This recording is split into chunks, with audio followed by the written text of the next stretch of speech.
लड़की ने अचानक दरवाजा खोल दिया। जिस मंगेतर से वह कभी नहीं मिली थी वह बेहद हिंसक निकला। लड़की ने खुद को उसकी दुल्हन बताया। अगले ही सेकंड आदमी ने बेकाबू जंगली जानवर की तरह उसे पकड़ लिया। लड़की ने कहा कि वह तुरंत चली जाएगी। जैसे ही आदमी पीछे मुड़ा उसने स्टन बैटन निकालकर उसे बेहोश कर दिया और कहा कि यही सरप्राइज वह उसके लिए लाई थी। आदमी फिर भी उसे धमकाने की कोशिश करता रहा, लेकिन लड़की ने दोबारा उसे स्टन बैटन से झटका दे दिया। फिर उसने आदमी से कहा कि उसके पास दो रास्ते हैं। पहला, चुपचाप उससे शादी कर ले। दूसरा, वह उसे एक पैकेट पाउडर जबरदस्ती खिला देगी, लेकिन उसके बाद जो होगा उसकी जिम्मेदारी उसी की होगी। लेकिन हैरानी की बात यह थी कि आदमी ने पूरा पाउडर खुद ही निगल लिया और कहा कि वह लड़की के साथ मरना चाहता है। तभी लड़की की नजर हाइड्रेंजिया फूलों के गमले पर पड़ी। ये फूल आदमी की दिवंगत माँ के पसंदीदा थे। लड़की ने उन्हीं फूलों का सहारा लेकर उसे धमकाया। आखिरकार आदमी मजबूर होकर उसके साथ शादी समारोह में जाने के लिए तैयार हो गया। किसी को नहीं पता था कि उनमें से एक मानसिक रोगी था और दूसरा बाइपोलर डिसऑर्डर से पीड़ित। 3 साल पहले लड़की को उसके पिता और सौतेली बहन ने मानसिक अस्पताल भेज दिया था। अब उसके पिता ने 100 मिलियन के दहेज के लिए उसे एक अमीर परिवार को बेच दिया था। दूसरी तरफ आदमी अपनी माँ की मौत के बाद बाइपोलर डिसऑर्डर का शिकार हो गया था। इन 3 सालों में सौतेली बहन ने लड़की के मंगेतर को भी उससे छीन लिया था। वह लड़की का मजाक उड़ाते हुए कहती थी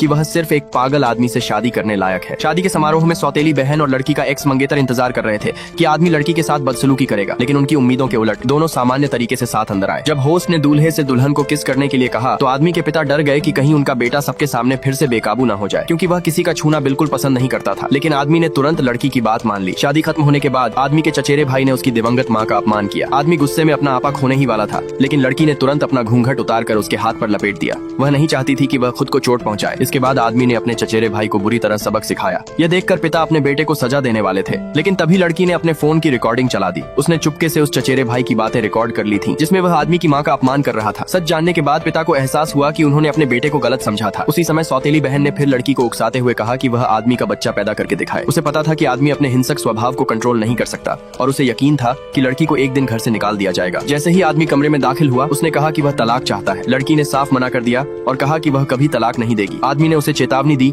कि वह किसी भी समय अपना मानसिक संतुलन खो सकता है, लेकिन लड़की ने मुस्कुराकर कहा कि वह खुद भी मानसिक रोगी है और आदमी इतना हैंडसम है कि अगर उसके हाथों चोट भी लगे तो उसे मंजूर है। आदमी के चेहरे पर आई शर्मीली मुस्कान देखकर लड़की ने सीधे उसे बिस्तर पर धक्का दे दिया।